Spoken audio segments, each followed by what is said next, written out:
Let's say you were trying to construct the greatest NBA player of all time.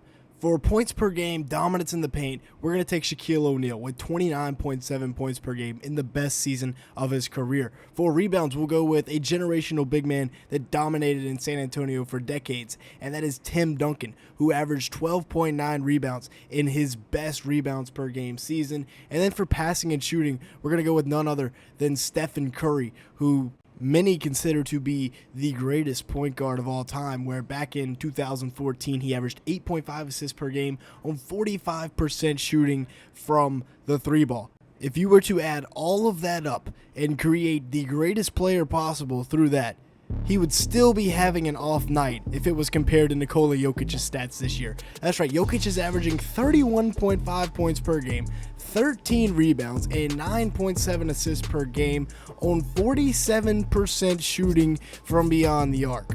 He is cruising towards his fourth MVP trophy, and if he wins another championship and finals MVP, there are going to have to be some very difficult conversations had with your favorite old head when it comes to who is one of the greatest centers of all time, because Nikola Jokic has started to etch his name onto that Mount Rushmore.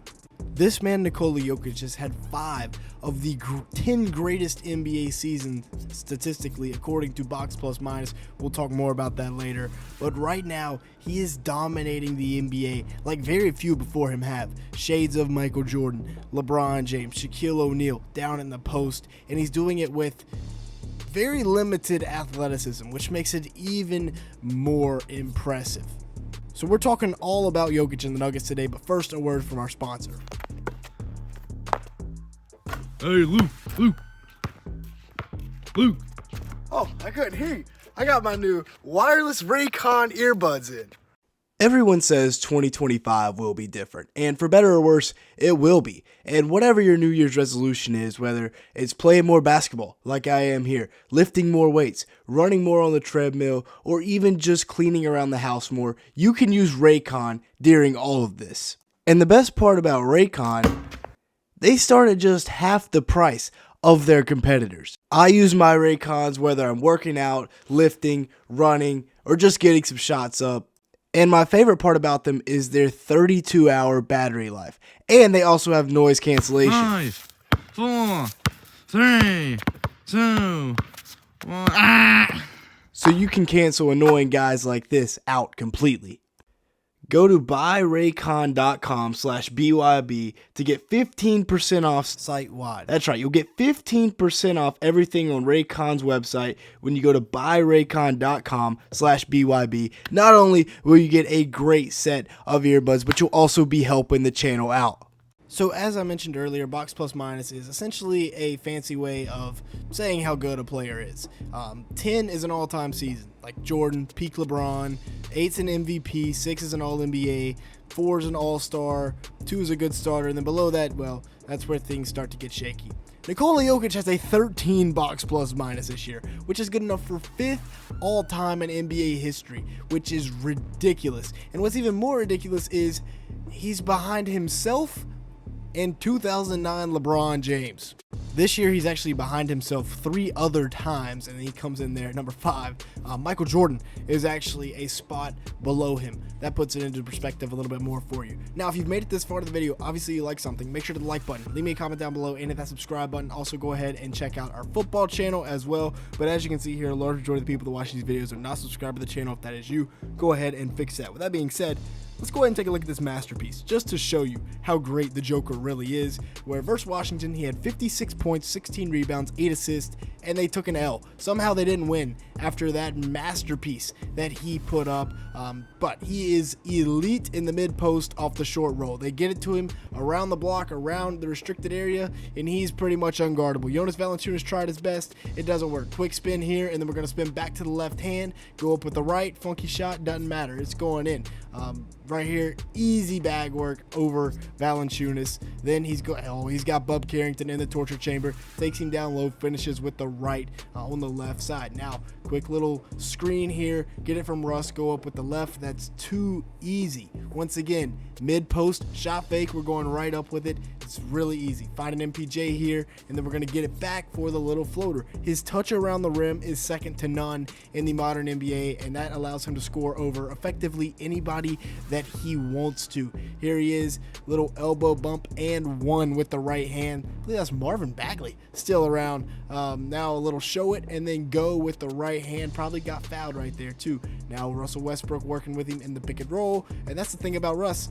His first look is Jokic, which that makes him so much more deadly, right? Jamal Murray's coming off the score. Russ is coming up to find Jokic. Now the counter to his mid-post game is his jumper, right? He can just come off the screen, and if you're sagging back waiting for the post move, he's just going to pull up over you like he did to Jonas Valanciunas right there. And now he's got a counter move for his counter move. He's going to pull up, shot fake, and go by. His vision for a post is also very special and pretty much second to none in the modern NBA, or really the NBA in its entire history. To be honest, Christian Brown right there getting the easy layup. Now he's going to kick it out to Strother for the three ball. He just sees things that other people can't, because a part of it is because of his pace of play, right? He plays so slow. He's so unathletic that it kind of works to his favor at some point. He's point Jokic at times as well, just pulling up for the three ball here. Now he finds Christian Brown diving to the rim, coming off the pick and roll. It's special when you can invert your pick and roll and get your post coming off as the point guard. There he knocks down a three once again. Now he's just going to get right into, oh my goodness, that is ridiculous, folks, getting right into the post up, and then gets the and one. Once again, another three here. They lost this game, and Jokic had 56. That's why I still have concerns about the Nuggets. They're 20-14, fourth in the Western Conference. They've gotten up to a pretty solid record at this point. They're number one in the league in assists. They really share the ball, and when you have a team with Russ and Jokic on the same team, I mean, obviously, you're going to be pretty good at passing.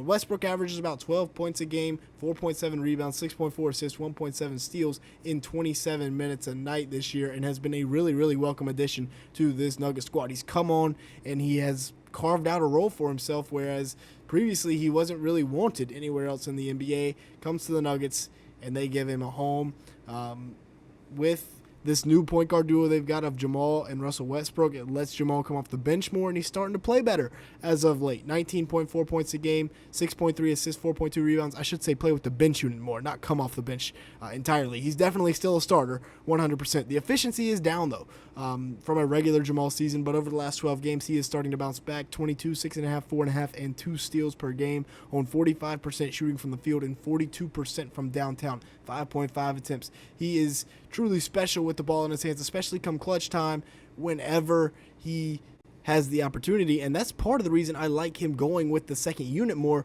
is he is that creator. He is an initiator for that group, and he can go get buckets, whereas the Nuggets bench historically has been really, really bad when you look at the on-off stats for Nikola Jokic.